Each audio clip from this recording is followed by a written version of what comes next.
If you had bumped into me as a 16-year-old boy going to school in Belfast and said to me at a certain stage of your life you're going to be presenting in front of a group of people as a photographer, having run your own business and traveling around the world doing photos, I genuinely would have laughed and thought you were talking about someone else.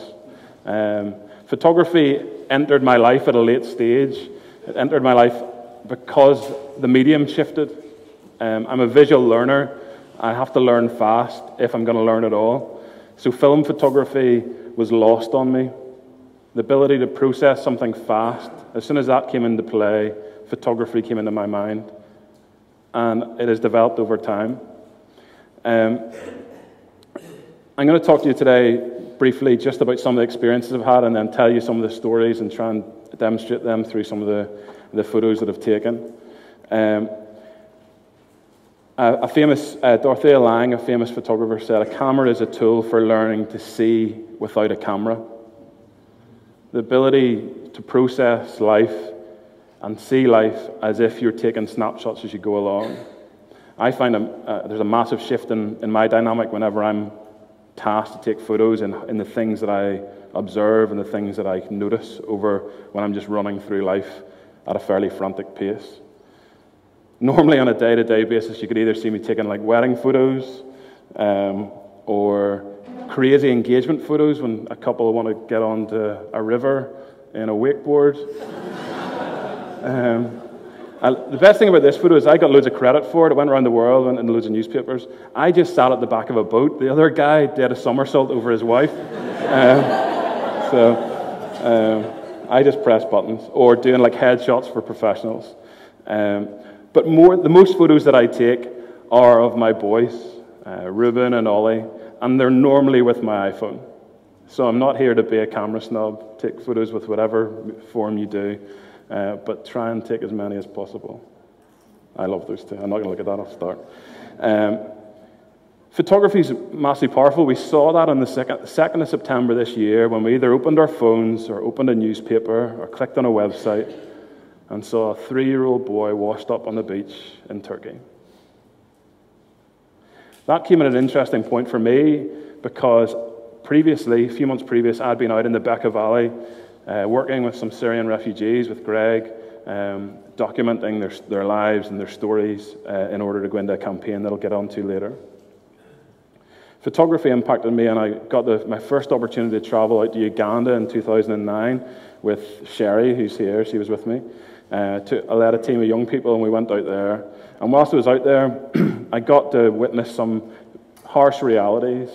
And whenever you're standing in a classroom, and the murals on the wall to try and instruct the children in the classroom are as graphic as the mural you see there, or the first thing that we saw, teaching infants and young teenagers that you don't give away sex for gifts and that AIDS has no cure. You realize the environment that you're in is very different from the one that you grew up in.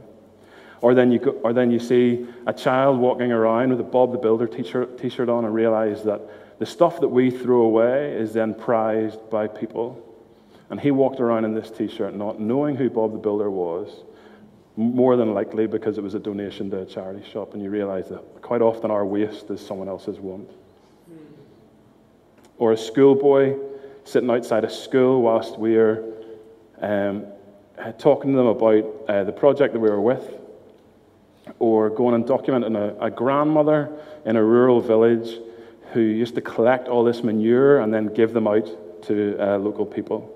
Or finally, a lady in the local village who would be called Jaja, the grandmother of the village, as she just went about her daily ploughing of her tiny little patch of grass in front of her house.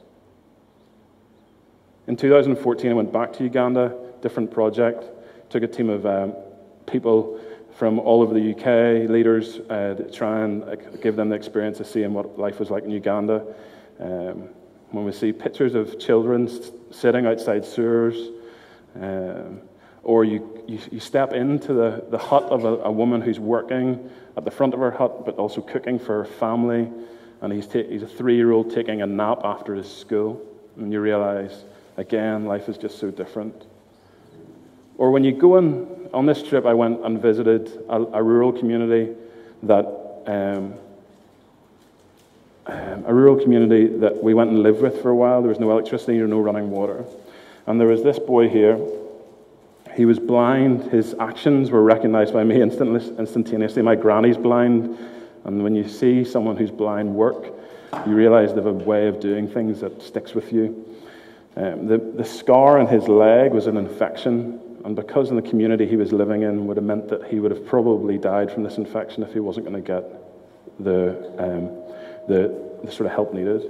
Or a pastor who lost his legs through cancer, but still continued to plow his fields harder than I could. And I tried, and I just could not keep up with him. But then in Lebanon in March of this year, when me and Greg went out there, we had a real feeling that the refugee crisis was simmering. People were partly aware that it was going on. They weren't fully aware of the extent of it. So we landed in the Bekaa Valley in Lebanon. The first time I'd visited a Middle Eastern country, you started to realize the size of it, but also the harsh reality. You know, you have kids who look like our kids, standing outside temporary accommodation. Or you have children who look like their life has been taken from them, sitting on motorbikes. The story I'm going to finish on today is a story that impacted me the most whilst I was in Lebanon.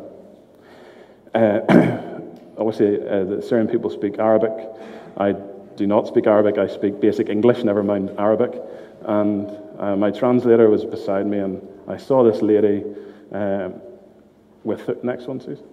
I saw this lady with her grandchild, and I asked the translator to engage in a conversation. Who is this girl? This is my grandchild. Her mother passed away during the war, so now I look after her. And when you're physically, technically taking a photograph, I'm quite conscious of what's in front of me and the frame, the 50mm frame that my camera offers me for.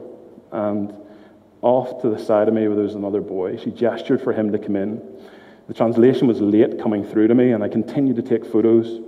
There started to be an unease about this boy. She said he's 4 years old. Immediately, instead of seeing the 4-year-old boy, I saw my son Reuben.